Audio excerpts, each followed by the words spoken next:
kepada presentasi dari Pak Ono yang akan banyak bicara mengenai teknis daripada Big Data. Saya kira itu saja. Terima kasih untuk perhatiannya. Bu, boleh pantun nggak, Bu? Saya tidak begitu senang berpantun-pantun karena menghabiskan waktu. Nanti dia saja di akhir ini saya. Bu, keren banget, Bu. Silakan Ibu langsung, Bu, ke pantun boleh aja. Itu lagi kalau apel pagi, Ibu Bapak, ya ampun itu pantun, ketua berpantun, semua kepala prodi berpantun. Saya bilang kapan mulainya di berpantun terus. Bukan saya anti pantun, tetapi ya gitu deh pokoknya. Oke, silahkan Bapak Ibu sekalian. Terima kasih untuk perhatiannya. Saya persilahkan sekarang kepada Kang Ono atau Mas Ono atau Pak Ono untuk presentasi dan dilanjutkan nanti dengan tanya jawab dan pantun. Jangan khawatir ada kok. Monggo Pak Ono. Terima kasih Ibu Kece Badai. Aduh, saya temannya Ibu Kece Badai, keren. Selamat malam, assalamualaikum warahmatullahi wabarakatuh. Saya langsung aja ya. Terima kasih atas kesempatannya. Jujur nih agak-agak stres. Soalnya tadi dengar pesertanya kepala ini, kepala itu. Halah, siap. Ini Ono lagi di ujian ini namanya. Saya langsung share aja screen. Ini kontak saya pakai email saya biasanya, kemudian materi-materi sebagian besar ada di wiki. Kalau mau lihat video-video saya ada di YouTube. Kalau mau belajar sebetulnya materi ini bagian dari kuliah saya sih, dan ini free, bisa diakses di sini. Open Course ITTS ACD, nama kuliahnya Data Engineering, bisa diakses free. Kemudian kalau pengen copy buku-buku saya, perpustakaan saya bisa dibaca di sini, itu bisa diakses. Supaya enak, ini saya copy paste aja ke chat. Copy, saya masukin ke chat bentar. Everyone in the meeting. Paste, oke. Silakan dilihat di chat, itu URL-nya ada semua, jadi terutama yang bawah itu bisa dibaca. Sekarang saya kasih lihat icip-icip aja ya. Buku-bukunya biar kelihatan. Saya masuk perpustakaan saya, salah masuk, maaf. Ini perpustakaan saya ada di komputer lain sih sebenarnya. Saya akses dari sebelah sini aja. VAR Data Library 2. Alah, maaf, belum ditempel. Kebiasaan. Server 9, saya tempel dulu bentar. Oke, udah ditempel. Sekarang saya balik lagi. Ini buat icip-icip buku. Tadi pengennya data science ya. A, B, C, D, di mana ini? Data science. Oke, loading. Nah, ini loading. Saya akan cari tentang apa ya? Turis. Nggak ada. Turis nulisnya gini, gimana sih? Turis ya. Oh, adanya tour. Kagak ada turis. Tapi ini saya kasih lihat aja buku-bukunya. Ini bukunya. Salah. Oke, ini buku-bukunya kayak gini. Silahkan di-copy sih, ini buku-bukunya semua. Ini bukunya. Jadi bisa di-copy. Tapi ini sorry, ini orang-orang ini banget ya, orang-orang IT banget. Kalau mau yang nggak terlalu IT, ada juga yang tentang artificial intelligence. Nah, nanti saya kasih lihat cara codingnya, tapi gampang banget. Saya berjanji tidak akan bikin susah orang. Cuman kuliahnya ada di sini nanti. Ntar, ini computer network. Sorry, ini saya lagi ini soal ini data science. Oke, saya masuk ke kuliahnya. Ups, lagi loading. Oke, keluar. Tapi materi-materinya dari sebelah kiri bisa kelihatan di sini sih sebenarnya. Ini dia, kuliahnya bisa diakses free. Jadi konsepnya seperti apa, ada link ke YouTube-nya, data mining seperti apa. Nanti saya akan praktekkan ini. Jadi akan saya praktekkan gimana cara melakukannya. Tapi saya berjanji, tadi Bu Vio serem banget. Jujur, serem itu. Wah, kayaknya kesannya big data serem banget ya. Tapi kalau mau jujur sih, saya biasanya makainya Excel. Jadi analisa datanya pakai Excel aja sih sebenarnya bisa gampang. Apalagi saya lihat banyak orang-orang perencanaan barangkali ya. Jadi ini gampang banget sih sebenarnya kalau mau dipakai. Yang susah bukan programmingnya jujur. Yang susah adalah bagaimana kita dapetin datanya. Itu yang susah. Oke, jadi ini belajarnya ada di sini bisa diakses. Nah, sekarang supaya lebih seru sedikit, saya kasih lihat, saya akan attach papernya di chatting nanti. Jadi saya akan masuk ke folder saya ITTS, ini kampus. Saya masuk ke riset. Ini saya masuk ke paper BPK. BPK adalah Badan Pengawas Keuangan. Kebetulan mereka waktu itu tahun lalu mengundang saya, juga banyak orang, kebanyakan wakil mantan-mantan menteri sih yang diundang untuk BPK pengen supaya bisa mengaudit bukan hanya keuangan, tapi dia bisa mengaudit program. Dan salah satunya adalah mereka melihat masalah transformasi digital di pemerintahan. Arahnya ke arah mana? Salah satu yang akan dominan sekali memang yang namanya machine learning, artificial intelligence dan sebagainya. Yang di belakang itu adalah namanya big data. Oke, dan prosesnya kira-kira seperti ini nanti saya terangkan supaya Anda semua enak hidupnya. Saya kirim file ini di chatting. Coba saya attach dulu bentar. Send file. Saya akan ambil. Bentar. Masuk ke folder dokumen. Mana ya? ITTS FGHI oh, ada Bapak lewat, enak banget tuh. Riset paper BPK, saya kirim papernya. Oke, itu BPK. Oke, jadi silakan nanti dibaca dan saya akan pakai itu sebagai referensi hari ini. Kemudian saya akan kirim juga slide. Ini slide yang saya kasih lihat sedikit nanti, terutama di bagian yang ininya saya akan terangkan di sini. Ini kondisi di sini di slide ini ada tentang kondisi infrastruktur segala macam. Cuman hari ini kita tidak mengarah situ, kita akan ke arah ke sini. Ini tadi ada big datanya nih ya. Di sini ada big data sih sebenarnya. Jadi big data bagiannya di tengah sini sih sebenarnya. Ini saya akan jelaskan lebih gamblang lagi maksudnya apa dari gambar ini supaya kelihatan prosesnya yang terjadi seperti apa. Oke, slide ini akan saya kirim juga. Oke, send file. Saya akan masuk ke folder folder saya download. Saya akan masuk ke mana dia? Ini dia. Oke. Ini dia. Oke. Jadi file ini juga, file slide ini saya kirim, sudah ada di chatting, silahkan dilihat. Nah, yang biar lebih menarik lagi, supaya kelihatan bagaimana proses gilanya ini adalah paper saya tahun lalu, bulan 11. Saya kasih lihat aja bentar, tanggal yang terakhirnya mana, ini dia. Ini kayaknya. Oke, ini dia. Ini paper saya bulan Desember 2021, bulan Desember kemarin. Membandingkan hasil penjurian antara juri manusia, human judge, dengan robot, machine learning, dalam proses 1 Indonesia Award. Oke, jadi ini saya kasih lihat, saya bandingkan antara penjurian manusia dengan machine learning, hasilnya ternyata tidak beda jauh. Jadi antara robot dan manusia dalam proses penjurian 1 Indonesia Award, hasilnya sama. Oke, kisahnya saya kasih, sorry.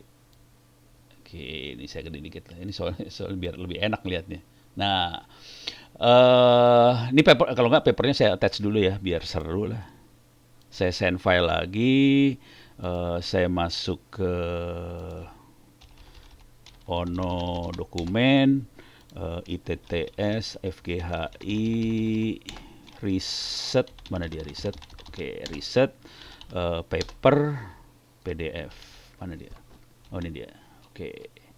Mudah-mudahan bisa masuk tuh. Oke. Ini saya kasih ceritanya dulu ya. Ini bisa dilihat di abstrak sih sebenarnya kisahnya. Jadi, saya bacain abstraknya biar kebayang maksudnya seperti apa. Jadi selama 10 tahun, sebenarnya lebih sih 12 tahun tepat, PT Astra mendukung yang namanya Satu Indonesia Award. Jadi dia jadi pendukung sponsor utama dari Satu Indonesia Award. Nah, Anda bisa lihat di sini sih, teman-teman bisa lihat di sini. Satu Indonesia, salah pencet. Satu Indonesia ini dia. Satu Indonesia Award. Ini di belakangnya adalah Astra. Kemudian didukung sama teman-teman dari Tempo, Kumparan, banyak sekali di sana. Jadi bisa lihat nanti siapa aja. Jurinya kebetulan adalah banyak bekas menteri, mantan menteri. Ada Pak Emil Salim, ada bentar. Di sini masuk Satu Indonesia Award ini ya. Kok hilang? Nggak ada apa-apa. Ya masuk. Oke. Jadi ada Pak Emil Salim, ada Pak Fasli Jalal, ada Bu Nila Muluk, kesehatan, ada macam-macam jurinya. Nih kita lihat jurinya di bawah. Nah ini jurinya ada Pak Emil Salim, ada Pak Fasli, ada Bu Puni, ada siapa lagi nih? Ada orang Gelo, ada Mas Azul ini dari Tempo, ada Mbak Dian Sastro, segala macam. Jadi jurinya kayak gini, ada Mas Boy, ada Budia, dan sebagainya. Kayak ini juri-jurinya, ini ada Bu Nila, Pak Fasli, segala macam. Nah, saya balik lagi ke papernya. Jadi, Satu Indonesia Award jurinya seperti itu, dan sudah 10 tahun, jadi kita punya arsip selama 10 tahun, dan tiap tahun kita menerima sekitar 10.000 nominasi, dan kita harus shortlist nominasi ke 90, dan akhirnya kita akan memberikan award pada, berapa bentar? 6 tambah 6, sekitar 12 penerima. Oke. Dan ini jadi masalah, karena kita harus melakukan ini dalam waktu yang singkat. Bayangkan kita harus bisa memilah dari puluhan ribu nominasi dalam bentuk tulisan ke jadi 90. Itu setengah mati kalau dikerjakan oleh manusia dalam waktu seminggu. Untuk bisa konsisten setengah mati banget. Parameternya ada banyak, ada masalah, ini parameternya ya. Ada, nggak di sini, di dalam teksnya. Jadi, ini dia nih. Ada motivasi gimana, obstacle, outcome, outreach, sustainability. Oke, ini yang ini ditulis adalah kontribusi dalam paper ini apa aja. Jadi pemakaian machine learning, modelnya seperti apa, membandingkan. Jadi ini kontribusinya ditulis. Jadi pakai seperti ini, dan ini susah banget karena ini banyak banget. Makanya kita pakai machine learning, dan kira-kira cara berpikirnya regresi linier sih sebenarnya. Kalau statistik kayak gitu doang. Nanti pelan-pelan saya kasih lihat regresi linier seperti apa ya. Tapi intinya setelah kita dapetin modelnya seperti, jadi logika berpikirnya gini, kalau tulisan seperti ini nilainya sekian. Kayak orang menilai ujian esai. Jadi kalau dia jawabannya segini, kayak gini dapat nilai 5. Kalau jawabannya kayak gini dapat nilai 6. Kalau jawabannya gini dapat nilai 7. Jadi kita punya arsip selama 10 tahun. Kalau tulisannya seperti ini dapat nilai berapa? Kira-kira gitu, 10 tahun. Jadi yang masalah dengan, jadi big datanya adalah karena kita mengumpulkan datanya selama 10 tahun. Akhirnya datanya gede banget. Dan emang gede banget itu datanya. Dan kemudian dari situ kita dapetin model. Kalau tulisannya kayak gini dapat nilai sekian. Dan tulisannya kayak gini dapat nilai sekian. Dan yang ngasih nilai tadi adalah mantan-mantan menteri semua banyaknya. Jadi kan keren gitu. Kita punya pola pikir mantan menteri untuk menilai satu tulisan. Dan kita pakai pola tadi untuk nilai tulisan yang masuk kemudian. Hasilnya pas di compare, jadi kemarin penjurian yang terakhir, saya juri yang paling curang, mereka jurinya secara manual, saya pakai program penjuriannya. Kemudian, jadi mereka butuh waktu sekitar berapa ya, hampir seminggu buat nilai, saya nggak sampai semalam selesai. Makanya mereka pada protes semua ke saya, cepet banget no. Sorry maaf, saya bilang gitu aja. Nah programnya bentuknya seperti apa? Programnya kayak gini nih. Nah ini program, yang Anda lihat ini program. Jadi nih mau saya kasih lihat bagaimana cara bikin programnya. Programnya bentuknya grafik seperti ini nih. Ini programnya, ini program ini. Jadi programnya tidak pakai tulisan if, then, else, for. Kagak, udah programnya udah kayak gini doang sekarang mau udah gombal banget programnya. Udah mengerikan program ini seperti ini. Gitu ya. Ini udah saya kirim belum? Oke, ini udah saya kirim ya. File ini bisa dibaca, udah saya kirim. Oke, udah kebayang ya? Jadi makhluknya seperti ini. Sekarang biar kelihatan. Yang namanya big data itu seperti apa, saya praktekin dulu. Kita coba masuk sini ya. Bukalapak, toko-toko online lah. Tadi kan Bu Via udah eksplisit banget ngomong. Ini urusannya bisnis. Kita masuk ke dunia bisnis lah. Yang paling sederhana aja. Toko online. Oke. Saya monitoring. Kalau ada pertanyaan silahkan tulis di chat ya. Jadi kalau ada pertanyaan silahkan tulis di chat. Supaya saya bisa langsung jawab aja sambil ngomong. Oke, kita masuk ke toko online seperti ini. Kalau kita lihat bentuknya kira-kira seperti ini toko online. Kita bisa lihat barang yang didagangkan. Nah, ini ada mulai flash deal. Nah, perhatiin flash dealnya. Ini yang dikasih lihat ke saya adalah mesin Gerindra. Mesin Gerinda. Ada cordless mesin bor. Ada Joyous holder, dudukan ponsel. Ada mouse. Terus kita lihat lagi yang laris yang dikasih ke saya adalah antena, terus ada ini amplifier, ada cooler mini. Tuh, lihat ini di sini ada ini. Ini iklan semua. Pertanyaannya, silakan tulis di chatting. Pertanyaan dari Ono, silakan tulis di chatting. Kita kalau masuk ke toko online keluar iklan-iklan seperti ini. Pertanyaannya, iklan setiap orang akan sama atau berbeda? Silakan tulis di chatting. Apakah Google Trend bisa dikatakan big data? Bisa. Ini jawaban singkat dulu ya. Ini ada Satari curang. Beda. Semua orang tahu beda ya. Nah, itu kan keren kan. Jadi kita udah tahu beda. Kalau kita nanti masuk ke Tokopedia, masuk ke Shopee, kita tahu semua beda. Pertanyaan kedua. Kok iklan tiap orang beda? Dapat data dari mana untuk membedakan tadi? Datanya dari mana? Ini tergantung searching. Oke. Searching. Terus yang lain, sosmed, online shop kita. Oke. Ini saya kasih lihat nih ya. Searching bener sih. Purchase list sebelumnya. Nah, ini Bu Vio tuh purchase list. Jadi dari history sih sebenarnya. Jadi bener banget. Jadi kalau lihat history searching saya biasanya nyarinya kayak ginian nih. Android. Parah lah. Kayak ginian. Kalau enggak kayak gini yang saya cari nih. Arduino. Udah parah-parah kayak gini yang dicari dah. Oh, horor kan yang dicari. Saya jarang cari yang namanya bunga. Gue kagak cari bunga. Gue carinya kayak ginian nih. Akibat dari sini, dia melakukan profiling. Oh, ini kan kelihatan nih. Saya kalau lagi login kan kelihatan. Ono yang lagi login. Kalau beli kan login ya. Kelihatan. Oh, Ono sukanya konektor, kabel, bisa disolder. Nah, itu Ono banget. Akhirnya apa yang dicari? Dia melakukan profiling, dia akan mencocokkan iklan dengan Ono. Akibatnya iklan yang dikirim ke Ono jadi cocok. Itu namanya user experience. Jadi si user punya experience yang baik, punya pengalaman yang baik dengan toko online ini karena cocok banget. Jadi history tadi dikumpulin semua, kemudian dipakai buat mencocokkan iklan. Cari duit, sumpah cari duit. Nah ini, kalau misalnya saya pengen ngeklik ini ya, misalnya ngeklik ini. Oke. Saya mau beli ini misalnya. Nih udah, kalau kita lihat ke bawah terus, ini ada komentar. Komentar biasanya dianalisa juga. Nah di sini ada barang terkait langsung. Gitu ya.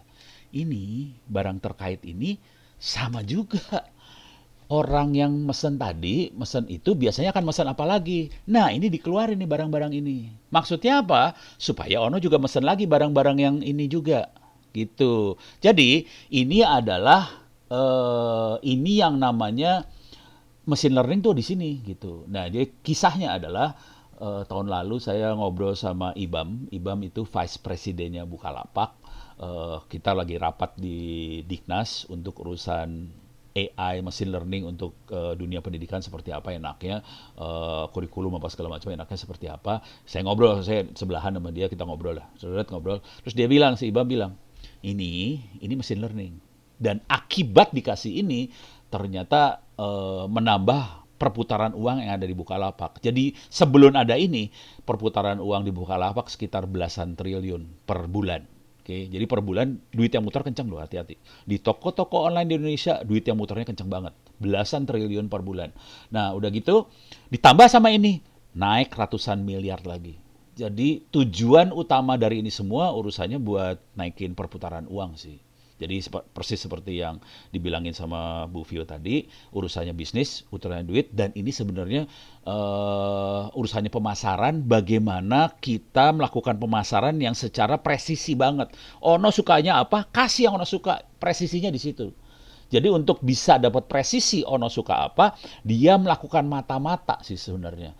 Jadi yang dilakukan adalah mata-mata. Ono sukanya apa, dimata-matain terus, dianalisa, makanya ini banyak yang protes sih sebenarnya, jujur. Kalau kita lihat ke Eropa, ada GDPR segala macam, mereka protes Eropa. Mereka tidak suka dimata-matain sih sebenarnya. Orang tidak suka. Nah, sambil ini saya coba lihat pertanyaan ya. Ini ada pertanyaan, tadi ada pertanyaan dari Bu Yuli Sepiri ya, Ibu kayaknya ya. Apakah Google Trend bisa dikatakan big data? Sangat big data banget. Kalau kita cari kata kunci akan keluar berbagai data, emang. Jadi Google, nah sebenarnya Google Trend. Coba ada yang bisa nebak nggak? Google perusahaan apa coba? Silakan tulis. Silakan tulis di chatting. Google perusahaan apa? Ada yang bisa tulis nggak di chatting? Google perusahaan apa? Big data salah. Bukan big data, Google. Kalau dia klaimnya Google dia bukan big data. Google nggak ada yang tahu. Saya kalau ngelihat foto profile saya di mana ya, lupa, di Facebook atau di mana. Search engine salah. Ade Satari salah. Perusahaan investasi salah. Jadi kalau Anda pernah ke ininya Google, office-nya Google, ngobrol sama orang-orang Google, mereka akan bilang gini, Google adalah perusahaan artificial intelligence.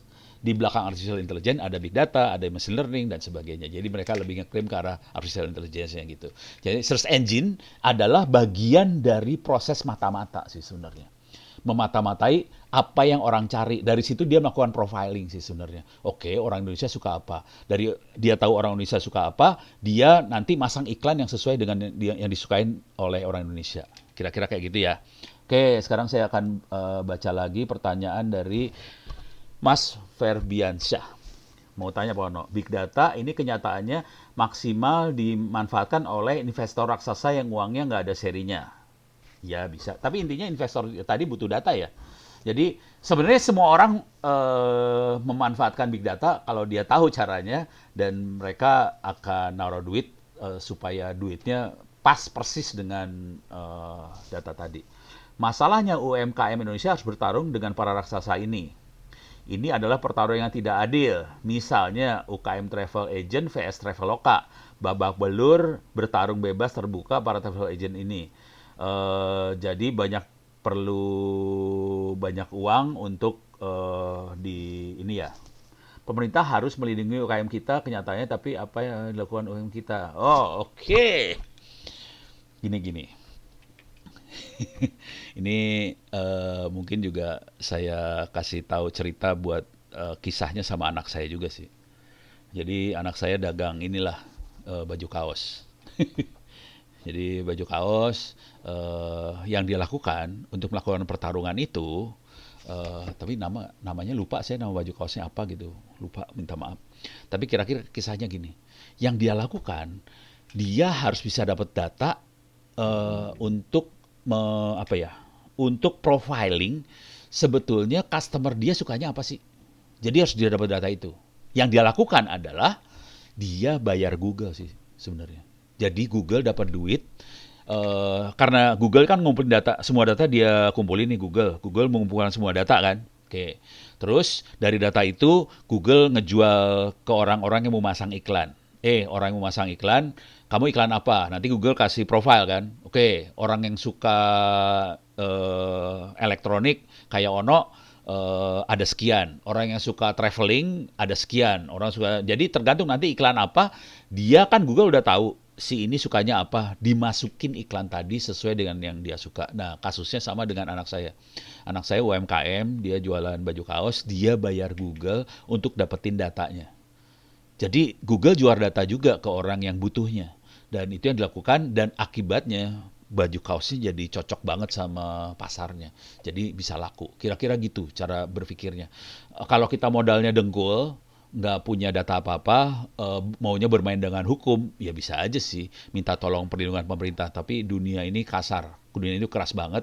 Kalau saya cenderungnya kita rangkul yang punya data supaya share sedikit datanya dia supaya usaha yang kita pakai jadi lebih lancar. Kira-kira gitu. Kalau nggak bisa share, kalau nggak mau share, kalau karena sharing biasanya pakai duit sih. Kalau nggak mau share, ada teknik-teknik yang lain buat nyuri data tadi. Oke, tapi ini tekniknya pelan-pelan saya ajarin ya. Kasih tahu tekniknya. Jadi bisa bayar ke Google dan sebagainya buat dapetin data, bisa juga kita nyuri data tadi. Gitu.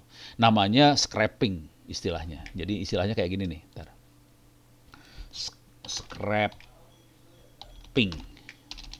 Ping data. Ya itu nyuri data sih. Oke.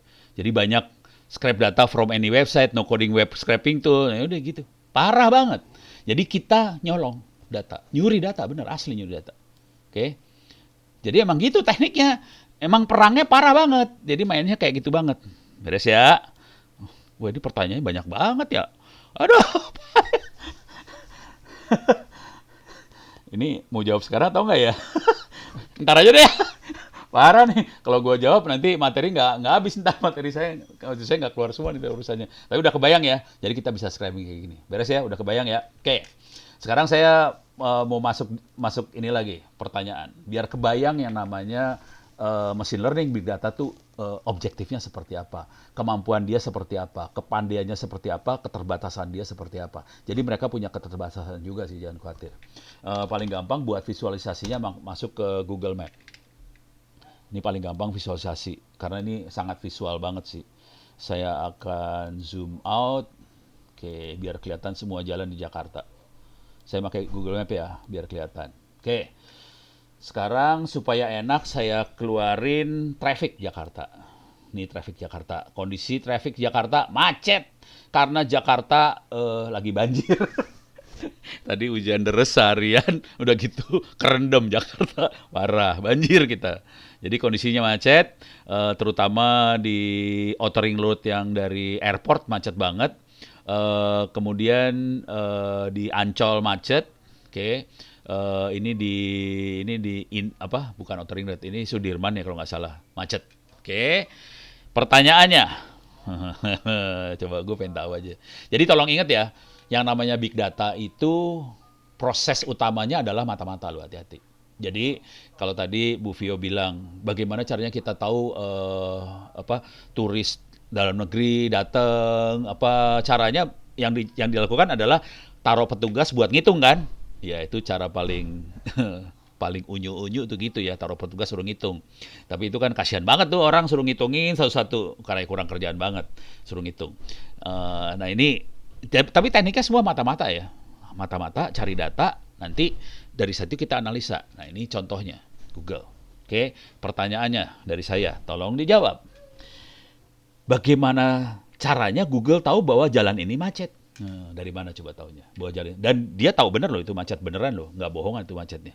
Oke, silahkan ditulis di chatting. Kok Google tahu jalannya macet di situ? Tahu dari mana? Yang hijau lancar, yang merah macet. Tahu dari mana? Satelit, ya, oke. Salah. Ada Google Street? Salah. Ada GPS? GPS-nya siapa? Emang Google naruh GPS di mana-mana? Nah, ini udah mulai bener nih. Dari Mas sosmed salah, kamera pemantau salah. Yang bener adalah ini tadi mana? Tadi hilang.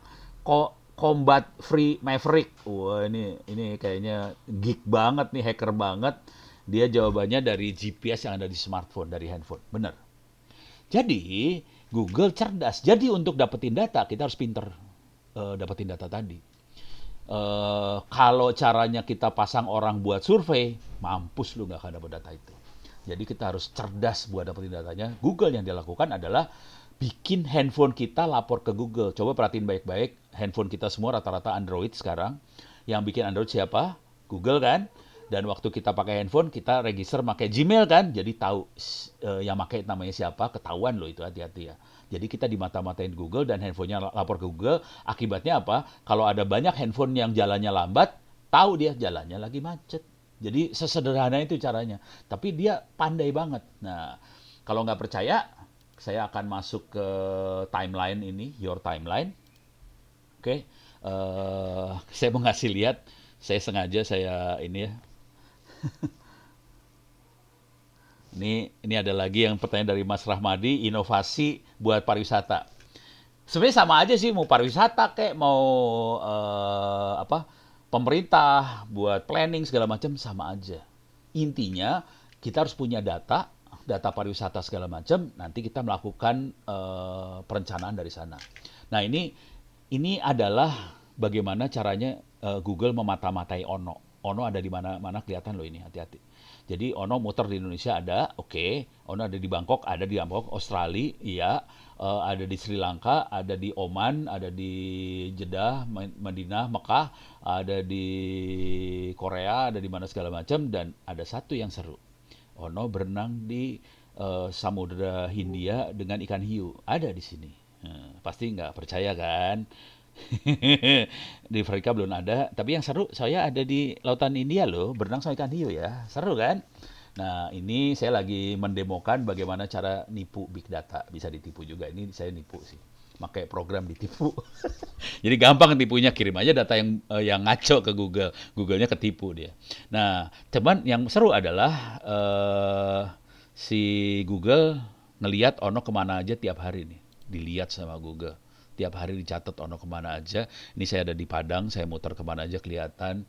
Ini saya ada di mana kelihatan. Lagi jalan kemana aja kelihatan. Ini di Padang-Padang ke Sate Maksukur, ke sini kelihatan semuanya, saudara-saudara. Horor ya. Mudah-mudahan Anda semua tidak sakit hati bahwa kita dimata-matai. Jadi proses yang namanya big data adalah memata-matai. Dari situ yang dilakukan adalah setelah dapat data hasil mata-mata, oke. Jadi pertama adalah yang harus kita sadari bahwa big data adalah melakukan mata-mata. Beres ya? Dah. Nah, yang selanjutnya adalah kita melakukan dua hal. Satu, klasifikasi. Yang satu lagi, dukun. Artinya dukun apa? Kita pengen ngeliat ke depan apa yang terjadi. Gitu ya. Kalau dalam bahasa Inggris, bahasanya keren sih. Bisa prediction, bisa forecasting. Dalam bahasa Indonesia namanya dukun. Beres ya? Mudah-mudahan tidak pusing kepala. Jadi sebenarnya tadi yang Bu Vio sampaikan panjang lebar, kalau disederhanakan cuma dua tujuan dari yang namanya big data atau machine learning atau artificial intelligence. Yang satu namanya klasifikasi, yang satu dukun. Fungsi klasifikasi tadi adalah supaya kita bisa tahu Ono sukanya apa, misalnya tadi. Dari Ono sukanya apa, kita bisa masang iklan yang sesuai dengan Ono. Kira-kira kayak gitu. Dan ini bisa buat apa? Turis segala macam sama aja, kita perlu mengklasifikasi. Ini orang sukanya apa? Suka camping. Ini orang sukanya apa? Suka ke pantai. Ini orang sukanya apa? Suka makan. Ini orang sukanya apa? Suka masalah ini apa? Hastakarya, bukan hastakarya, apa sih bahasa itu teh? Gituan dah, barang-barang pernak-pernik. Nah, kita harus nyari iklan yang sesuai dengan orang yang suka, yang dia suka, supaya iklannya diklik, supaya jadi duit. Intinya itu aja kan sebenarnya. Jadi masalah marketingnya kayak gitu doang. Nah, sekarang kita lihat di Google Map ini. Jadi si handphone lapor ke Google, akhirnya Google melakukan klasifikasi. Oh, ini jalan macet. Oh, ini jalan lancar yang warna hijau. Itu namanya proses klasifikasi. Klasifikasi beres ya. Sekarang saya kasih lihat yang namanya proses dukun. Orang kadang-kadang nggak sadar bahwa dari proses ini semua kita bisa jadi dukun. Ini sama aja sih. Jadi mau buat apa? Mau buat pariwisata kek, mau buat pemerintah kek, mau buat toko online, startup, buat apa aja sama, semuanya sama. Ini saya akan ngasih lihat perdukunan. Saya akan jalan dari Tangerang ke Jakarta. Ini saya ke Tangerang ya. Ini mana dia Tangerang? Tangerang itu sebelah mana sih?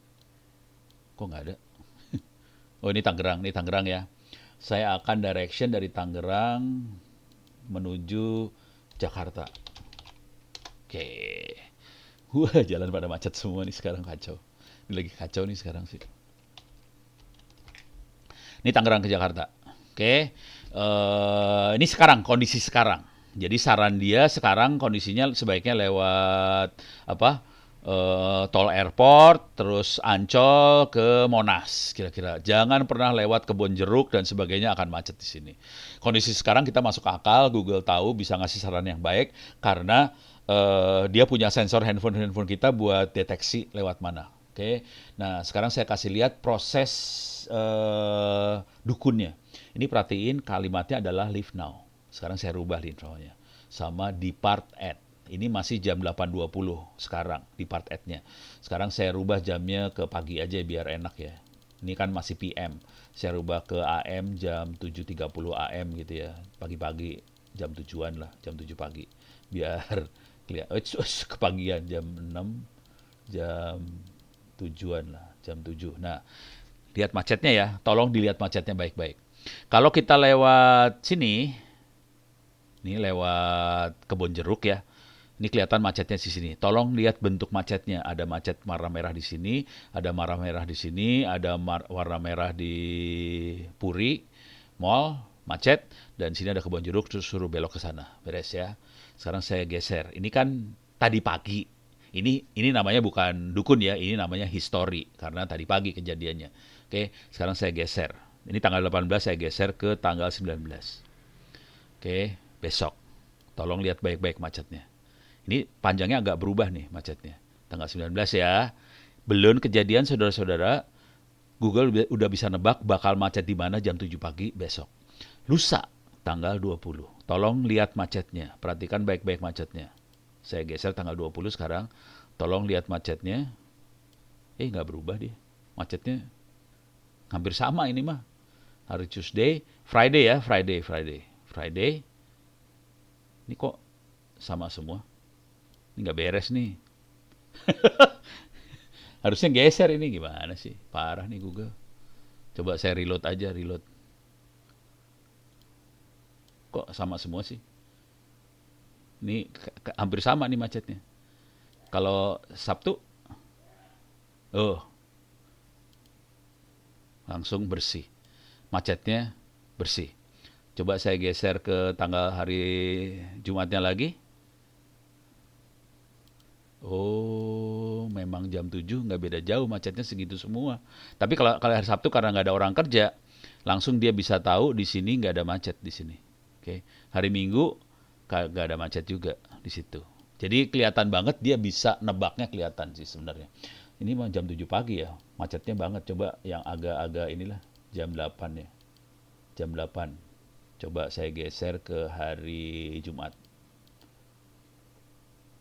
Jam 8, macetnya kayak gimana? Beda nih macetnya. Tadi kan ada 2 macet di sebelah sini, udah hilang 2 macet di sini.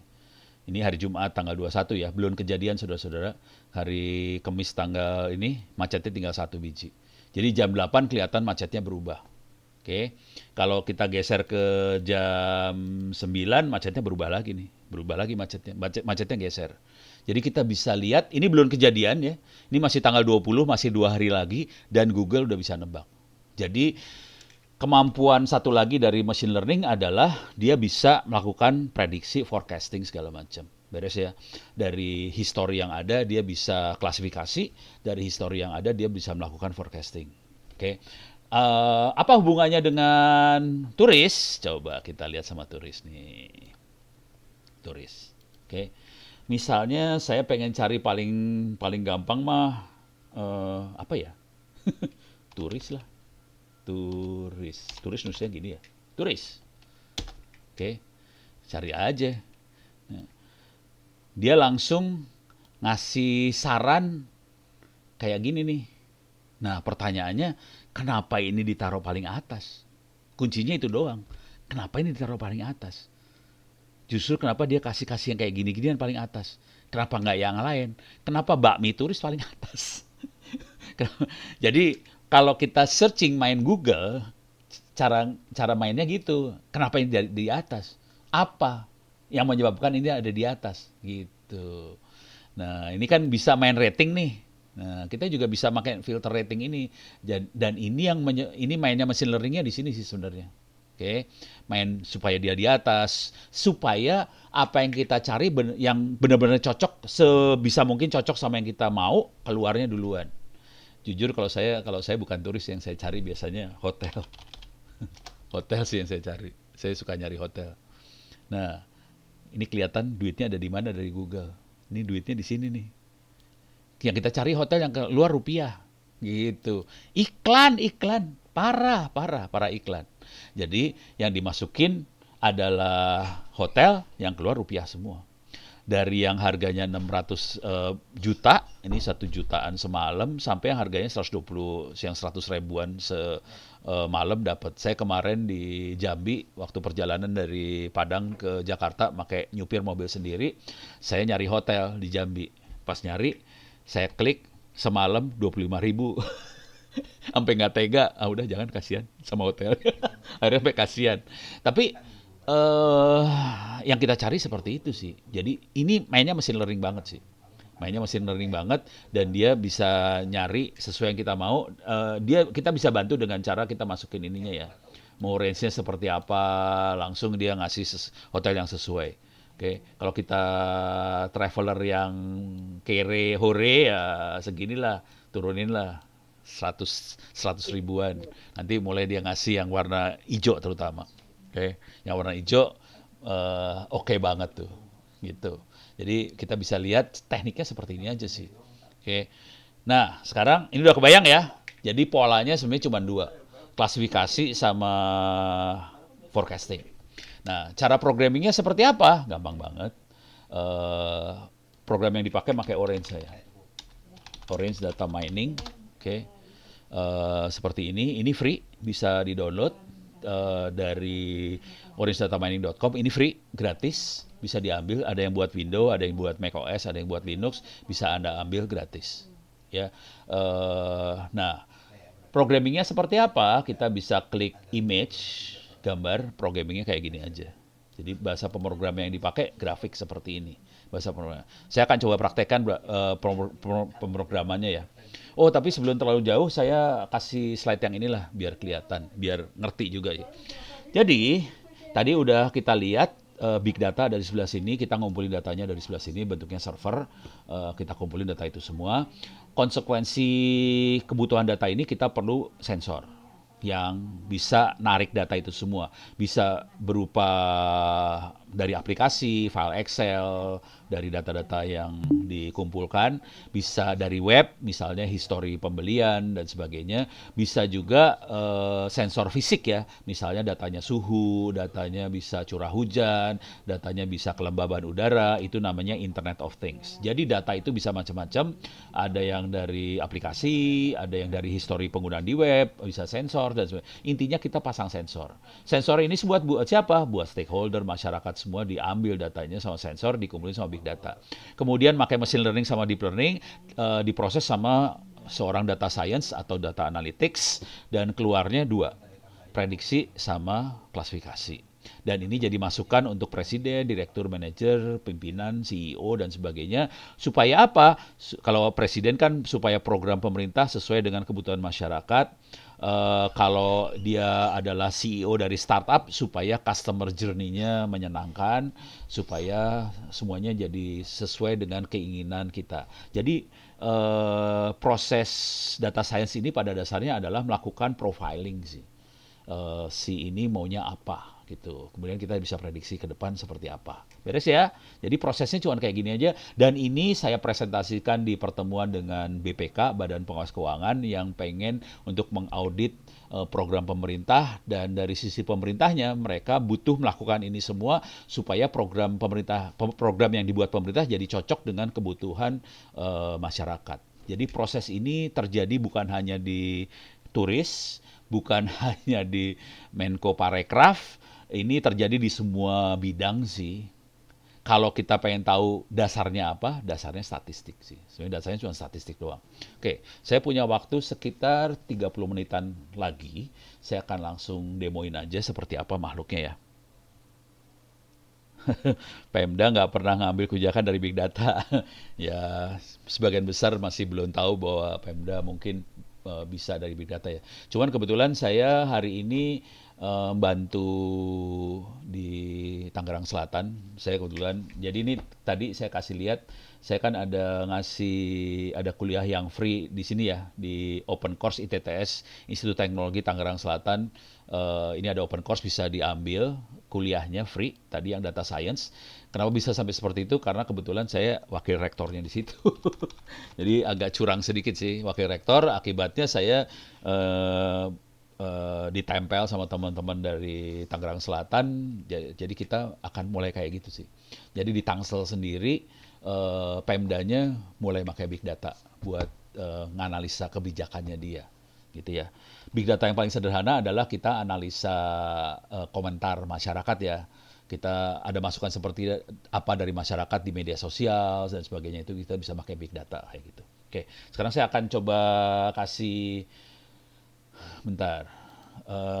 Saya perlu ngasih lihat logika berpikirnya juga, cuman waktu saya sempit, makanya saya agak ragu-ragu nih.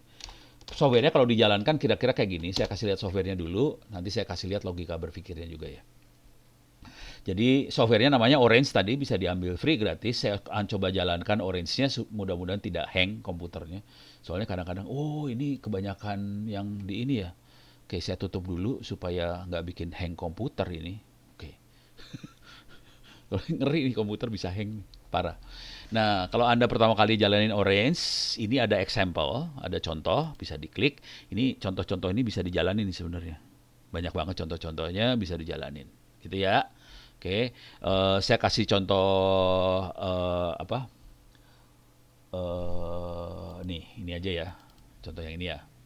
Jadi ini visualisasi aja dari data. Ini bisa digeser. Ini program ini yang saya klik ini program, ini program ya. Hati-hati ini program beneran. Jadi kita ambil file namanya Iris. Iris adalah apa? Iris adalah bunga sih kalau mau tahu. Iris. Ups, salah. Iris flower. Oke. Bunga iris nih, bunga iris kayak gini. Iris data mining gitu ya. Nah, bunganya kira-kira kayak gini nih. Ada 3 bunga, Iris versicolor, setosa, sama virginica. Dan bunga ini ada sepal, ada petal. Ini kira-kira kalau di Indonesia namanya bunga anggrek kali ya. Jadi ada sepal, ada petal, dan dia ada 3 jenis bunga. Versicolor, setosa, virginica. Nah, ini di sini dia dia ngukur sepaleng, sepalwidth, petalwidth, udah gitu dia punya klasifikasi. Ada setosa, versicolor, virginica. Kira-kira kayak gitu. Nah, sekarang saya kasih lihat programnya di sini. Datanya kira-kira kayak gini, saya kasih lihat visualisasi aja datanya. Jadi cara programnya juga gini, saya remove dulu ya. Jadi kalau saya butuh sesuatu, saya ambil widgetnya aja. Kemudian saya sambungin ke sini, saya pengen lihat datanya seperti apa sih. Saya klik gini aja, saya klik datanya keluar. Nah, ini datanya. Sepal 5, sepal length 5, sepal width 3,5. Ini namanya Iris setosa. Kita bisa lihat sini ada versicolor ukurannya berapa. Jadi ini adalah fitur dari data kita, ini adalah klasifikasinya. Kalau fiturnya seperti ini, klasifikasinya kayak gini. Misalnya gini lah, paling gampang nanti hewan atau apa ya. Paling gampang visual banget ya. Kalau ini angka banget. Nah, sekarang dari data tadi, kita pengen lihat nih scatter plotnya seperti apa. Ini scatter plotnya. Nah, kita akan melakukan klasifikasi pakai mata nih sekarang. Kita akan klasifikasi pakai mata. Data table-nya kita lihat di sini.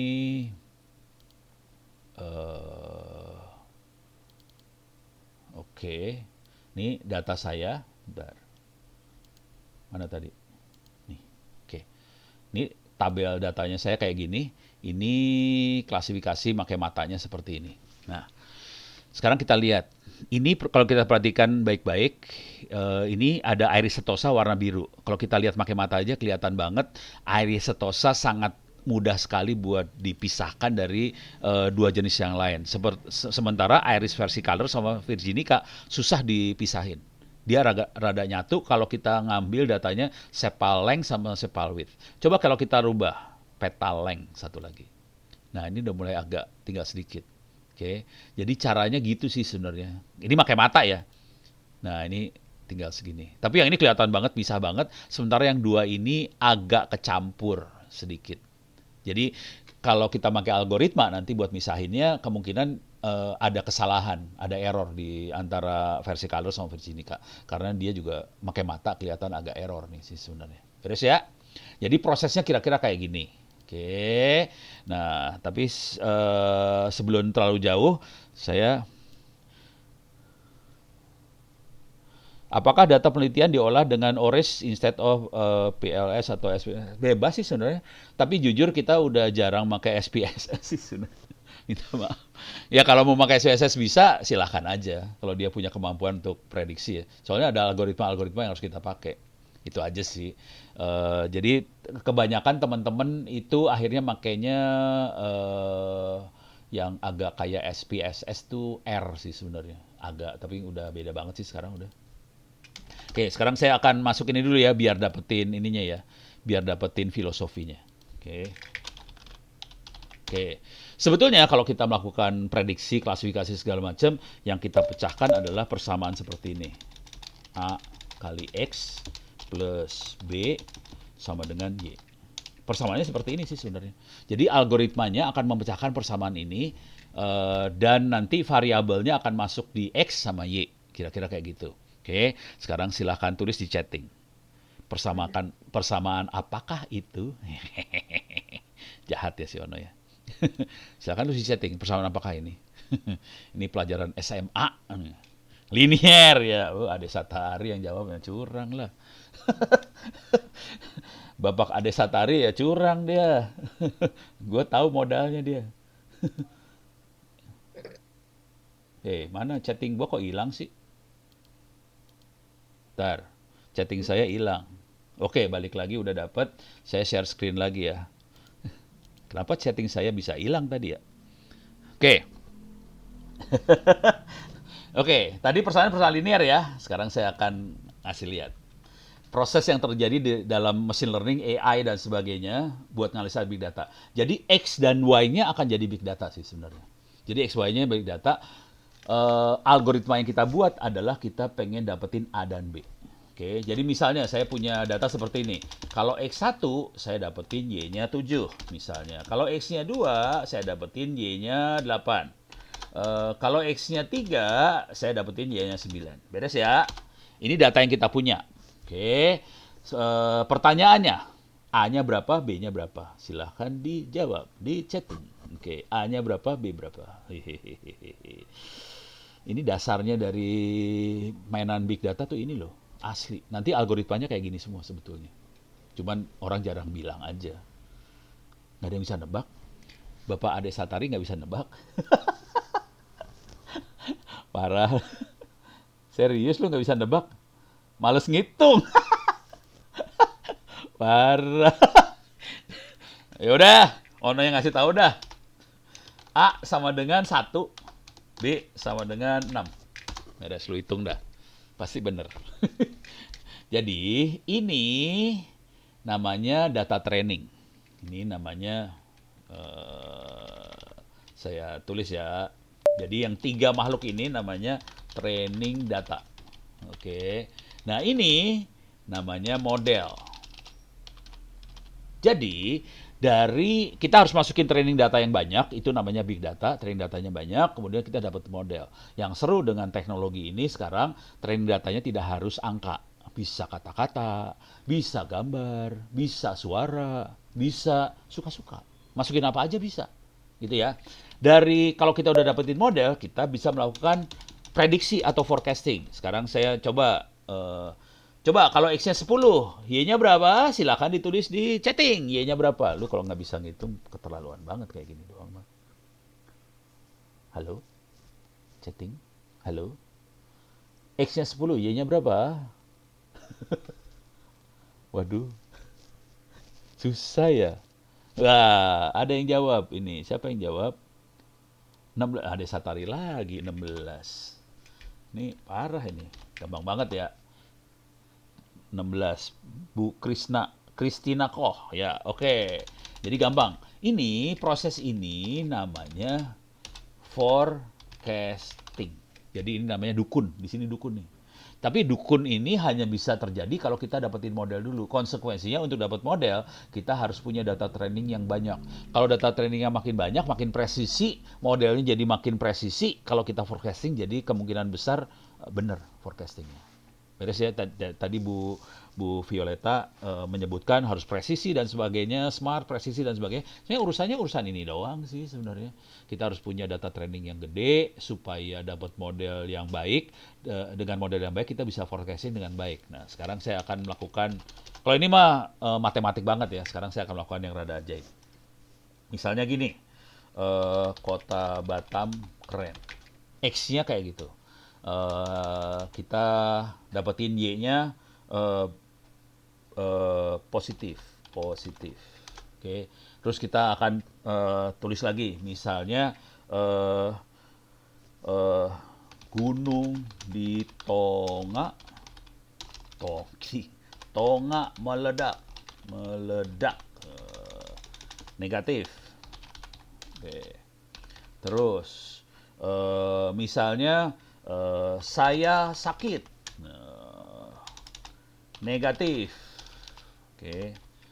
Nah, sekarang pertanyaannya, saya nggak nanyain modelnya ya. Jadi kita punya data training seperti ini.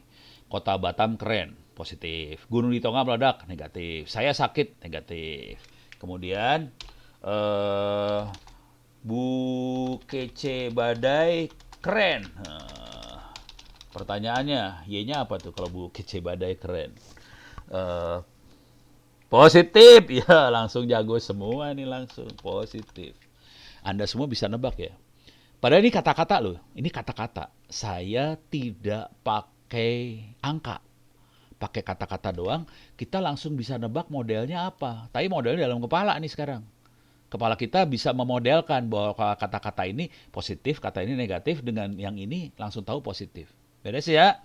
Jadi yang namanya machine learning kayak gini doang sih sebenarnya. Kita masukin data training, kita dapetin model, dari model kita bisa melakukan forecasting.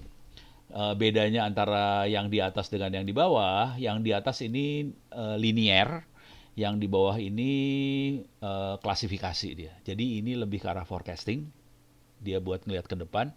Kalau ini buat klasifikasi tadi. Sebetulnya kalimat seperti ini, apa sih si Ono sukanya apa? Nah itu klasifikasi kategorinya. Beres ya?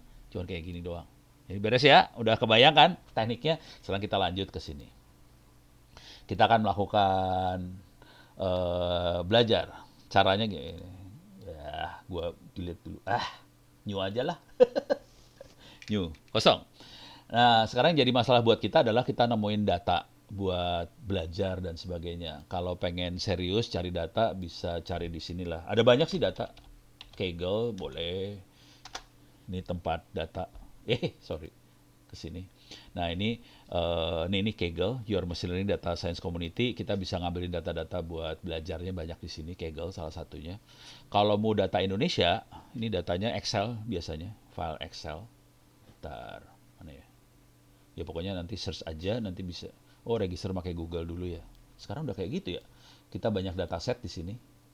Nanti kita bisa ambil datasetnya apa. Misalnya ini football data, apa segala. Kalau mau cari juga bisa sih. Bahasa Inggris ya. Turis gini Indonesia ya. Turis. Kali aja. Turkey Tourist Analysis, Russian Tourist Attraction. Ini banyak data-data turis yang bisa dipakai buat belajar juga ada banyak di sini. Oke. Jadi data-datanya bisa kita cari. Nah, nanti dari datanya seringkali bentuknya file Excel sih. Oke. Nah, kemudian kalau mau juga data ada di ini juga salah satu harusnya ini teori. Ada data GoID. Jadi ini dulunya KSP yang memaintain KSP. Yang data.go.id. Satu data Indonesia yang maintain KSP. KSP adalah kantor staf presiden. Dan dia yang maintain data ini, cuman mereka pindahin ke Bappenas, udah gitu kagak di-maintain. Jadi misalnya saya cari turis ya, turis. Oke. Ini ada data kunjungan wisatawan Aceh, cuman 2. Parah banget. Oke, coba kita klik, lihat dataset. Kita klik, kayaknya serius ada kayaknya sih. Coba lihat di sini. Wah, ada tahun 2004, 2000, kayaknya bagus ya, 3 tahun yang lalu. Coba kita klik. Mampus lu pas diklik. Kagak ada, nggak keluar datanya. Jadi, nggak keluar. Nasib lah pokoknya. Diklik kagak ada nih. Jadi, waktu dipegang sama KSP, datanya ada. Dipindahin ke Bappenas, datanya hilang. Mateng dah lu ya. Oke, jadi data di web ini parah, jadi mengerikan. Anggarannya nggak tahu berapa yang dikasih ke Bappenas, kagak tahu, datanya parah. Jadi akhirnya teman-teman sekarang yang terbaik barangkali adalah teman-teman DKI sih, Jakarta. Data Jakarta Go ID gitu ya, jakarta.go.id. Jadi ini smart city-nya Jakarta, dia bagus sih ngumpulin data. Ini ada data jakarta.go.id, dia punya open data di Jakarta, dan kayaknya termasuk baik. Ini termasuk yang terbaik di Republik inilah. Jadi kalau mau baca-baca, coba ada nggak turis? Nggak ada ya. Pariwisata ya, pariwisata. Ini ada. Jadi bisa dilihat datanya CSV, jadi file Excel, bisa data industri, tanda. Nah, ini bisa diambil-ambil aja nih. Oke. Nah, kalau yang ini rada bagus Jakarta tuh. Bisa pakai JSON, bisa download, bisa lihat data. Kita lihat data aja ya. Unduh data. Nih data jumlah industri pariwisata memiliki TDUP. Teuing naon eta teh TDUP, saya nggak ngerti. Minta maaf, saya udah bagian gitu rada-rada rada-rada blow on. Oh, sorry. Ini diklik harusnya keluar ke Excel. Nggak keluar, lama prosesnya, ke Excel saya rada lemot. Tapi kira-kira di sini ada tahun 2019 hotel bintang sekian, ada berapa hotel, motel, cottage, hunian apa, data ini ada semua nih. Ya. Jadi lumayan lah. Jadi Jakarta cukup berbaik hati, dia sharing datanya dahsyat. Jadi kita bisa pakai ini buat melakukan perencanaan, buat belajar proses perencanaan seperti apa, dan juga mungkin buat teman-teman yang nanti bekerja di bidang perencanaan segala macam, mungkin bisa ngelihat datanya seperti apa sih.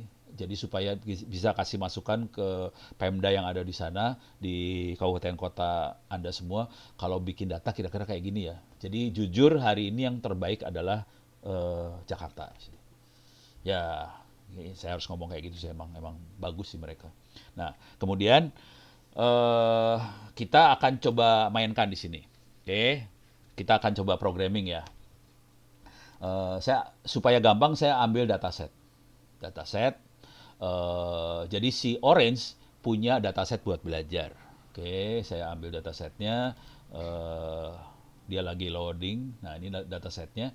Ada banyak sekali dataset di sini.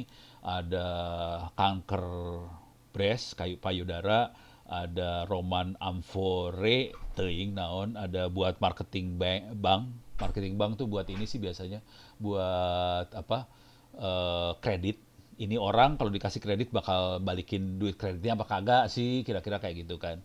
Ada evaluasi. Nah, mungkin yang agak cocok sama kita, evaluasi mobil. Oke, saya ambil evaluasi mobil ya. Kita ambil ini, saya klik aja supaya dipakai datanya. Ada 1728 data di situ. Datanya seperti apa? Kita lihat dulu datanya seperti apa. Pelan-pelan ya. Ini ada data table, widget data table. Saya tarik widget data table ke sana. Bentuknya file Excel kalau mau dilihat. Ini CSV, minta maaf. Bisa dibaca pakai Excel. Kita bisa lihat kayak gini. Klik. Nah, datanya campuran, hati-hati. Datanya campuran antara kata-kata dengan angka loh. Dan ini ada yang warnanya abu-abu, ini klasifikasinya. Jadi, ini data sales ya, sales mobil.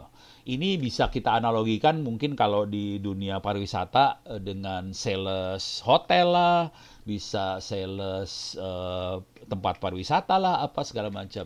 Nah, di sebuah mobil itu parameternya adalah harga, buying itu harga, biaya maintenance, jumlah pintu, terus jumlah penumpang 2, 4 atau lebih, luggage teh bagasi, ada small, medium, big, oke. Terus safety, keamanan low, medium, high.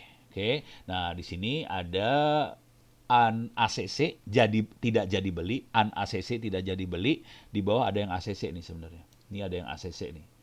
Jadi kalau yang harga bayarnya tinggi, maintenance-nya low, jumlah pintunya lebih dari 5, jumlah penumpangnya 4, luggage-nya kecil, safety-nya tinggi, dibeli sama orang. Jadi ada datanya kayak gini. Oke. Nah, pertanyaan dari kita kira-kira gini, kalau udah kita, jadi data yang dikumpulin kayak gini doang sih. Pertanyaannya ini dari sisi pengambil keputusan. Kira-kira orang beli kenapa ya? Apakah karena harga, atau karena maintenance, atau karena pintu, atau karena jumlah orang, atau karena bagasi, atau karena keamanan, gitu ya. Kalau orang Indonesia gampang sih, pasti harga. Indonesia mah gampang banget, harga murah beli gitu aja Indonesia. Tapi emang itu kan kata instingnya kita. Ini orang bule emang harga belum tentu men. Orang bule lebih smart dikit daripada orang Indonesia. Belum tentu harga yang dia lihat. Gue juga lupa apa hasilnya. Oke. Nah, sekarang kita pengen tahu caranya gimana. Kita akan melakukan modeling. Ini modelnya ada beberapa. Ada tree, ada random forest, ada SVM, ada linear regression, ada logistic regression, ada naive bias. Banyak banget model yang bisa kita pakai. Pertanyaannya kita perlu tahu dong dari model-model ini mana yang paling presisi. Nah, kita evaluasi lah. Tes presisinya kayak gimana. Cara ngetesnya gimana? Data kita masukin ke tes, kemudian masing-masing algoritma kita tes. Nih, sambungin ke sana, sambungin ke sana, sambungin sana, sambungin sana, sambungin sana, sambungin sana. Cuma gini doang sih. Tapi kalau Anda tahu programmingnya, memang horor nih programmingnya sebenarnya. Jadi programmingnya ngeri nih sebenarnya. Tapi kita udah tinggal klik, jadilah. Ini udah 100% dites, kita lihat. Hasilnya seperti ini. Linear regression gagal, tidak berhasil karena memang itu bukan masalah linear. Tadi cuma klasifikasi kan, jadi beli tidak jadi beli. Itu cuma klasifikasi, 2 klasifikasi. Jadi itu bukan linear regression, makanya linear regression langsung error dia, tidak berhasil. Nah, kalau kita lihat yang presisi, yang paling presisi namanya SVM, 98% presisi, random forest 94%, yang lain di bawah semua, cuman SVM sama tree yang bagus presisinya. Kita ambil dua-duanya, yang lain kita buang. Random forest jelek, remove, linear regression remove, ini remove, ini remove. Oke, ini kita nggak akan, salah. Ini nggak akan kita pakai remove juga. Oke, ini nggak perlu lagi kita remove. Jadi kita punya 2 algoritma nih yang bisa kita pakai ya. Udah kejawab di model. Belum kejawab, men. Ini belum kejawab. Oh, Pak Ade nih ngarang deh. Ini belum kejawab nih. Sekarang kita akan visualisasi. Visualisasi bisa macam-macam, teknik visualisasi. Khusus buat ini adalah saya pengen visualisasinya pengambilan keputusan. Jadi saya ambil tree viewer ke sini. Saya pengen bentuknya pohon keputusan seperti apa. SVM coba kita lihat bisa nggak nggak bisa dia. Saya sambungin sini kagak nyambung nih, nggak bisa. Jadi saya nggak bisa pakai SVM. Coba kita lihat pakai tree, bisa nyambung ke sini. Ini saya buang dulu, remove. Oke, saya sambungin ke sini. Oke. Nah, sekarang kita lihat hasilnya seperti apa. Ini saya ambil 2 level dulu. Ini udah kelihatan. Bule ternyata waktu dia ngambil keputusan yang dilihat pertama kali bukan harga, bukan maintenance, yang dilihat manusia. Ada berapa orang sih? Jadi kalau 2 orang kagak dibeli itu mobil. Kalau dia 4 atau lebih, kemungkinan besar akan dibeli. Oke. Yang kedua, kelihatan banget safety ini sih sebenarnya. Coba kita lihat naikin levelnya. Oke. Safety. Kalau dia safety-nya low nggak dibeli, kalau safety-nya high atau medium akan beli. Yang ketiga adalah harga. Jadi harga baru yang ketiga ini.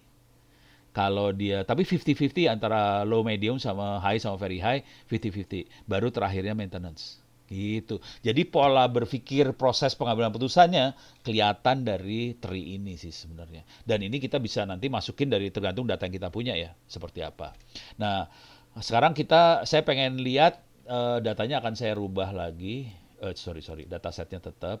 Ini saya remove. Bentar. Kok nggak bisa? Oh, ini bisa. Ini remove, ini remove. Oke.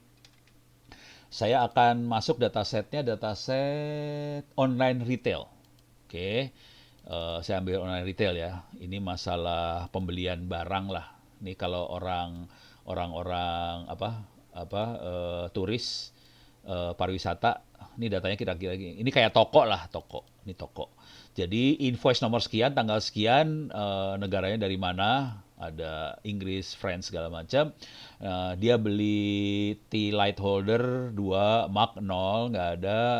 Yang ini beli mug sama Feldcraft, ini beli ini, beli ini, beli ini beli ini. Jadi tanggal sekian, jam sekian, si ini beli apa. Kira-kira kayak gitu ya. Data ini bisa juga kita lihat di pariwisata.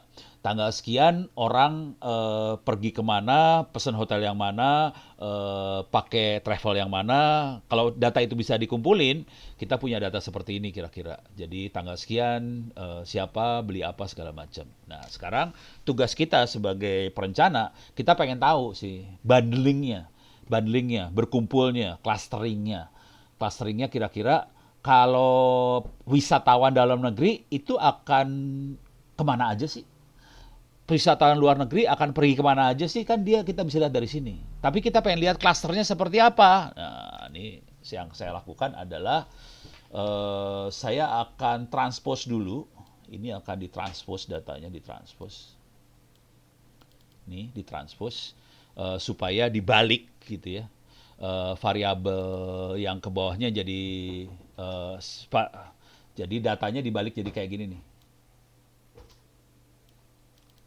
Nih, invoice nomor sekian, jadi ini kayak sumbu apa ya? Jadi ini time series ya, time series. Tapi saya jadi di Y-nya, sumbu Y-nya adalah produk. Jadi bisa kalau misalnya pariwisata bisa hotel lah, bisa tempat pariwisatanya. Jadi produknya adalah ada di sebelah sumbu X. Sumbu Y adalah produk. Sumbu X-nya adalah time series gitu ya. Dan kita pengen tahu orang yang beli card holder ini akan beli apa gitu ya, supaya kita bisa clustering. Oke. Untuk itu kita perlu mengklasterkan berdasarkan kalau yang dia beli ini dia akan nempel sama ini loh gitu. Jadi yang kita akan klasterkan berdasarkan jarak sih sebenarnya antara dua produk tadi. Jaraknya berapa dekat antara dua produk tadi. Jadi prosesnya adalah itu namanya kalau kita perhatikan tadi waktu iris dikasih tahu dulu ya. Ini adalah iris setosa, ini adalah iris virginica, ini adalah iris apa. Kalau ini kagak, ini nggak dikasih tahu siapa dekat sama siapa, nggak dikasih tahu. Jadi kita ngitung jarak itu namanya unsupervised learning. Jadi kita hitung jarak, oke? Kita hitung jarak. Setelah kita dapat jarak, kita akan melakukan clustering. Oke, kita clustering di sini. Jadi jaraknya berdasarkan row. Nah, kita clustering. Ini dia clusternya. Oke. Supaya keren, kita naikin ininya, depth-nya. Mulai kelihatan nih. Ini produk, sebelah kanan produk. Langsung dapat ini sih sebenarnya. Coba kita linkage-nya seperti apa ya. Kita bisa pakai weighted. Nah, ini tergantung algoritma yang kita pakai ya. Average atau word. Wah, bingung dah loh. Tapi ini terlalu banyak nih max depth-nya. Saya turunin dulu biar gampang ya. Nah, kelihatan di sini ada dua kelompok besar sih sebenarnya. Ada dua kelompok besar kalau kita pakai word ya. Ada dua kelompok besar. Kalau orang beli botol akan beli ini, beli decoration. Ini satu kelompok. Kalau orang beli ini akan beli ini. Nah, kelompok yang satu lagi, kalau ada orang beli notebook, luggage tag, wall art, cake ini satu kelompok lagi. Jadi, waktu kita packaging suatu program atau suatu produk, kita akan mengumpulkan produk ini dengan produk-produk yang lain yang akan dibeli sama si wisatawan tadi. Caranya gitu. Beres ya? Jadi ini untuk mengklasterkan produk sih sebenarnya. Jadi, beres sudah kebayang ya?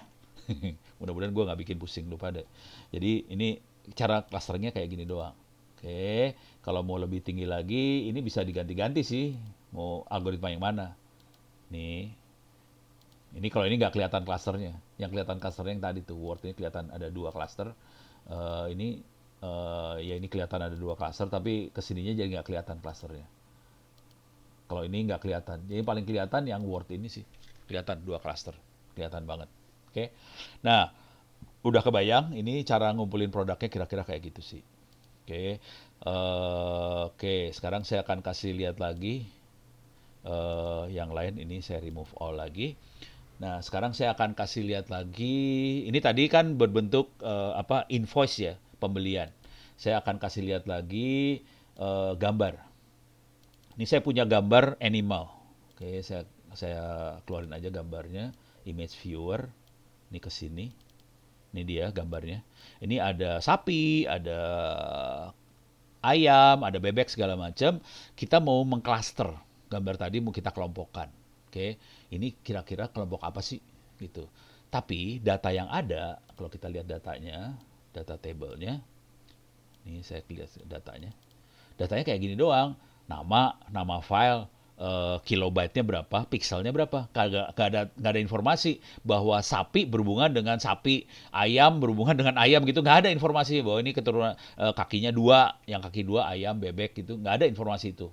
Jadi kita harus dapetin fitur. Nah, cara dapetin fiturnya kita mainan machine learning. Di sini kebetulan ada di Image Analytics ini kita bisa masukin image embedding. Ini kita sambungin ke sini.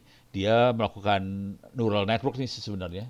Tapi ini sebenarnya kalau dalam bahasa sederhananya dia melakukan linear regression. Coba kita lihat hasilnya seperti apa di data table ini.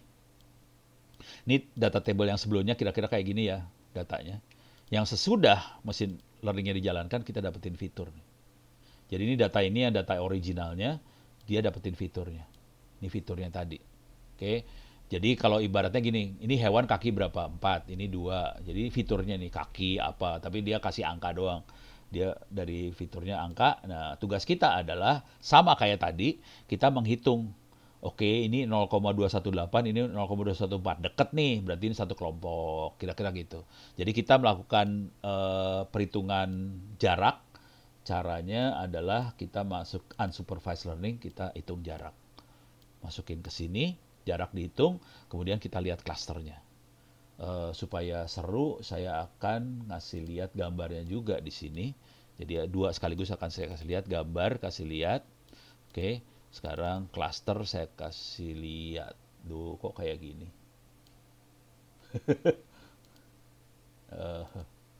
Pak Wono, maaf Yes. memotong 5 menit lagi ya Pak. Wah, oke. Ini lagi pusing ini. Oh, zoomnya terlalu gede nih kali. Coba bentar. Ini nih lagi ngaco ini keluarnya. Oh, pantesan belum gua kasih, gua belum sambungin. Pantes saya bego. Oke. Ini saya zoom dulu biar ada kelihatan lebih enak. Ini saya bikin ini. Nah, ini lebih seru. Coba kita lihat efeknya ya. Ini hasil clustering nih ya. Ini gambarnya. Ini klasternya. Oke, coba kita lihat. Bener nggak hasilnya ya? Ini mirip. Walaupun kita tahu yang satu kucing, satu kelinci beda. Manusia tahu, tapi mesin rada blow on. Ini kita klik, nah ini kelihatan satu kelompok. Ini coba lihat lagi, kelihatan satu kelompok. Ini kita lihat lagi, yang ini satu kelompok. Ini kita lihat lagi, ini kelihatan kakinya 4 semua. Ini kita lihat lagi, ini satu kelompok gendut-gendut. Ini kita lihat lagi satu kelompok. Jadi mesin yang mengkelompokkan. Ini adalah makhluk kecil-kecil lucu-lucu. Ini adalah makhluk kaki 4, ada yang gede-gede, ada yang enak-enak gitu. Kira-kira kayak gitu klasternya. Itu ya. Oke. Mudah-mudahan bisa memberikan gambaran. Saya stres ini. Paling enggak saya pengen ngasih lihat bahwa programmingnya sederhana. Intinya kita bisa punya 2 kemampuan. Satu, melakukan clustering. Clustering itu klasifikasi. Ono tuh apa, segala macam itu masuk. Satu lagi forecasting atau perdukunan. Kira-kira itu. Mudah-mudahan bisa memberi gambaran. Software-nya free, namanya Orange. Bisa Anda download gratis. Yang paling susah dari ini semua adalah ngumpulin data. Contoh yang paling bagus adalah Jakarta, GoID. Gitu. Terima kasih. Mudah-mudahan bisa bermanfaat. Bila itu Assalamualaikum warahmatullahi wabarakatuh. Saya kembalikan pada Bu Vio atau Bu Eva. Terima kasih. Terima kasih Pak Wono. Aduh, luar biasa ya Pak Ono, tetapi audiensnya juga luar biasa loh, jam 9 malam masih pada berhitung matematikanya tadi luar biasa, walaupun ada yang salah. Baik, Kang Ono, ini boleh nggak minta waktu lagi 2 menit untuk menjawab beberapa pertanyaan? Tadi ada yang belum Boleh, terjawab, Kang. boleh. Silakan, silakan. Ini ada tadi dari Pak Yuli, Heeh. kemudian tadi juga yang banyak bertanya dari Pak Febri ya. Iya, beberapa data belum sempat jawab ya. Febri. Tapi hilang ya Pak Ono ya. Oh, bentar. Ini kami selalu dapat data wisatawan Nusantara dari BPS, tapi sayang datanya setahun sekali, tidak bisa didapat tiap bulan. Ada solusi kah? Kalau saya sih ya, pakai data yang ada kita coba analisa pakai data. Tapi kita tahu ya, dengan data yang ada misalnya cuma setahun sekali berarti presisinya nggak sebagus kalau bisa tiap bulan. Ya udah. Kalau saya pakai yang ada aja dulu daripada kagak ada. Kalau saya sih gitu sih. Cuman yang Oke, jadi masalah data BPS kalau bentuknya PDF seru nih, kalau bisa data bentuknya file Excel sih. Itu aja sih. Itu. oke. Satu lagi Pak Ono, thank you.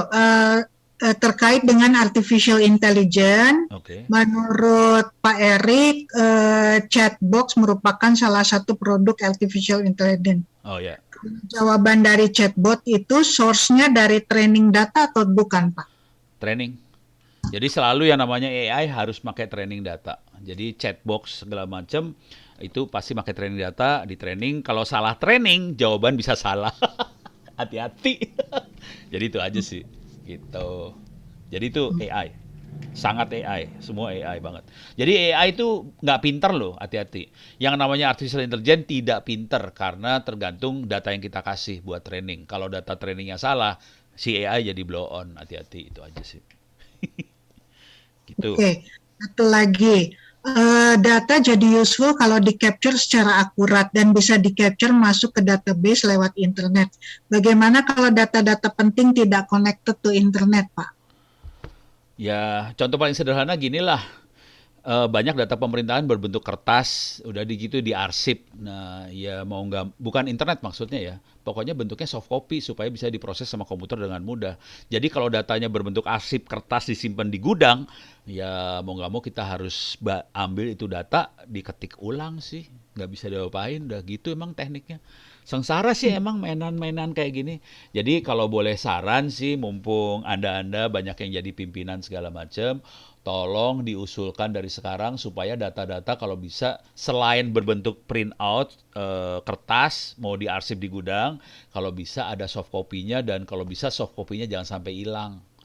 Dan jangan khawatir, contoh yang real di depan saya waktu itu adalah TVRI. Datanya video-video Republik Indonesia hilang waktu itu dulu ya karena gudangnya kebakar. Nangis lu. Gitu. Jadi mau nggak mau harus elektronik, nggak bisa. Kalau udah mainan kayak gini elektronik nggak bisa bentuk kertas. Punten. Betul, betul. Oke, Kang Ono, pertanyaan terakhir dari saya nih, Kang Ono, Wah boleh ya? berat ya mah. Sesama narasumber boleh kan bertanya. Kang Ono, tadi kan Kang Ono banyak mengatakan bahwa search engine itu memata-matai ya, spying ya. Iya. Oke, bagaimana kalau saya tidak mau di-spy, kemudian ada sekarang lagi pengaturan tentang data privacy, ya, tentang hak privasi seseorang. Gimana tuh Pak? Intinya gini deh, gimana caranya supaya kalau saya lagi mencari sesuatu atau saya berinteraksi, jangan sampai pribadi kita keluar. Ya, Pribadi itu artinya nama kita, alamat kita, nomor telepon kita, pokoknya segala sesuatu yang pribadi jangan sampai keluar, jangan sampai bisa merelate, menghubungkan antara aktivitas itu sama Bu Violeta atau teman-teman. Jadi artinya supaya kita privasinya agak terjaga, ya kalau kita browsing, kita berselancar, kepaksa tidak pakai identitas yang asli sih. Itu oh aja. gitu ya Pak Iya, ya. caranya itu aja sih. Soalnya biasanya urusannya privacy, urusan pribadi. Keluar nggak nih identitas kita? Itu aja sih. Supaya nggak keluar ya udah kita pakai pura-pura jadi orang lain pada saat itu. Atau di browser kan ada ini ya, ada apa sih? Lupa gue. Di browser tuh ada yang private gitu ya, private browsing apa-apa gitu ya. Ya itu agak bantu sih, cuman nggak yakin juga. Oke. Itu. Kalau Google Mail gimana, Pak? Wah, ngeri itu sebenarnya sih. Sebisa mungkin ya seminimal mungkin lah dipakai gitu-gituan deh. Ngeri. Soalnya gimana ya? Saya kan admin, saya pegang server.